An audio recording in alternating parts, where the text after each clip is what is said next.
We come up to the Isle of Man Motor Museum. With me is Andy, who's here with Project Bloodhound, of course. And just here very quickly, but you're exciting the children here today, and I know you've got an open day tomorrow, but we'll come to that in a minute. Let's hear about Bloodhound. What is it all about? Bloodhound programme is a new world land speed record attempt, but it's a lot more than just building another fastest car in the world. By definition, the Bloodhound supersonic car, it needs to go supersonic to set a new record, but it's more even than that. We're going to push the limits of modern technology. We're going to go as fast as modern technology will allow us to go to get to 1,000 miles an hour as the target. And it's more even than that, because this is the first land speed record car of the digital age. This is the fast straight line racing car of the YouTube generation. So we're going to stream live video and live data to a global audience to allow us to do a couple of things. First of all, to showcase the most spectacular quality of UK science and technology and innovation and engineering. And the reason we're here in the Isle of Man is because of the 300 world-class companies we're working with. One of them is based right here. Yeah. Swagelok have been making bits for the rocket system for the car. We need not only a jet but a rocket, and a critical part of the rocket, which is very pressure sensitive, is pressure regulating. The pressure regulating valve, Swagelok pressure regulating valve, was designed here in the Isle of Man. It is world-class technology being made right here on the island. So we're here to celebrate that.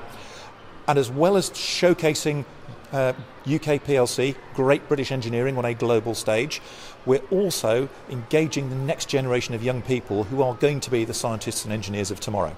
That's why we've had hundreds and hundreds of kids from all over the island here today, building their own rocket cars, talking about the science and engineering, discussing why you can't see a car 7 miles away on a dry lake bed, because the world is round. And physically, it's not a flat lake bed, it's a smooth, curved lake bed. We're going into the details of the science of how shockwaves work and why the speed of sound changes with temperature, and engaging the 10 and 11 and 12-year-olds who will build that high-energy, low-carbon world of tomorrow, getting them excited about the science of Bloodhound right now, today.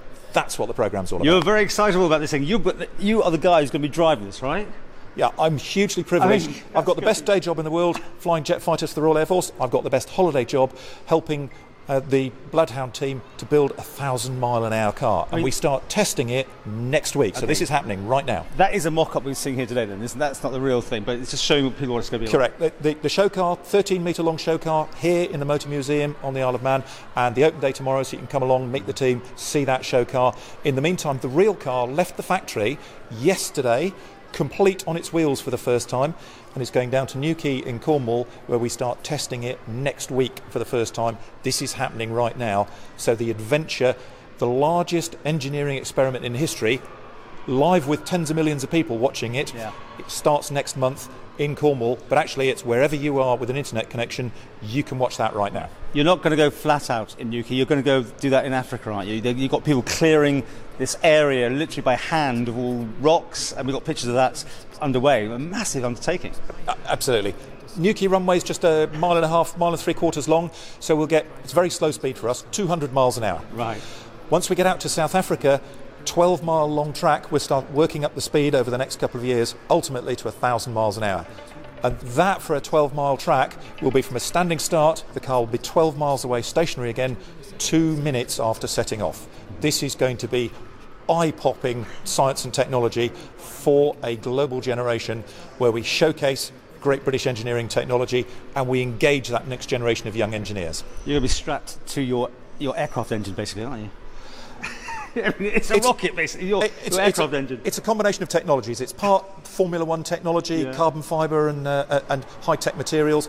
It's part supersonic jet fighter, the world's best military jet engine, Rolls-Royce, the EJ200, and part next-generation space rocket technology with our hybrid rocket, part of which was made here on the island by Swagelok. This is a fabulous global technology story, and the Isle of Man is right at the centre of it. And you're going to be a record holder. I mean, you're used to this sort of thing already, aren't you? But this is something to aim for. You will be the fastest man literally by a mile. We're privileged to have held that record already now for 20 years. It's the longest standing record in history, which shows how hard it is. Now we're going to put the biggest increase in history on our own record. That will stand for a long time. That will showcase just how extraordinary the science and technology and the innovation and engineering excellence that still exists in the UK today. We are still world leaders in so many different fields, and here's a way of showing it off and reaching out to the next generation who are going to build the high-tech world of tomorrow.